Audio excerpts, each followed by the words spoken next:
Instagramda haqorat qilib 8 million so'mdan oshiq jarima to'lashga tayyormisiz? Agar yo'q bo'lsa, unda yaxshilab eshiting. Chunki bu o'yin emas. Telefon orqasidagi qahramonlik endi tugadi.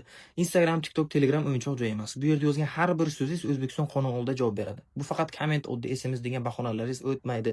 Haqorat qildingizmi MJKT 41-moddasiga asosan jarimaga tortilasiz. Bu 8 milliondan 16 milliongacha jarima degani. Yolg'on gap bilan odamni sharmanda qildingiz MJKT 42-modda. Tuhmat bu sizni millionlab jarimaga sabab qiladi.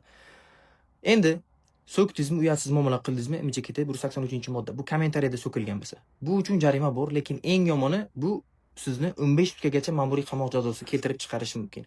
Va bu holat takrorlansa, agar omma oldida bo'lsa, videoga aytilgan bo'lsa, Jinoyat kodeksining 139, 140-moddalari.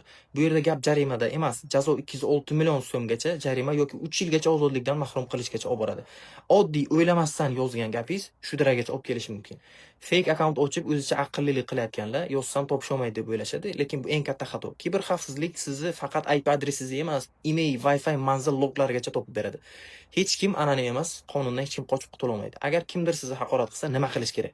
Screenshot qilasiz, ekranni videozapis qilib olasiz va usernameni saqlab qo'yasiz va Ichki ishlar boshqarmasiga ariza yozasiz. So'kkan bo'lsa 41-42-modda, agar kommentariyada so'kkan bo'lsa 183-modda deb yozib topshirasiz arizani. Ish majburiy tartibda ko'rib chiqiladi. Bizning mentalitetda odamni kamsitish bu odobsizlik. Yangi o'zbek haqorat bilan emas, fikr bilan gapiradi. Odob bu bizning kuchimiz. Qonunni bilish esa bizning himoyamiz. Hammaga rahmat, sizlar bilan yangi o'zbek.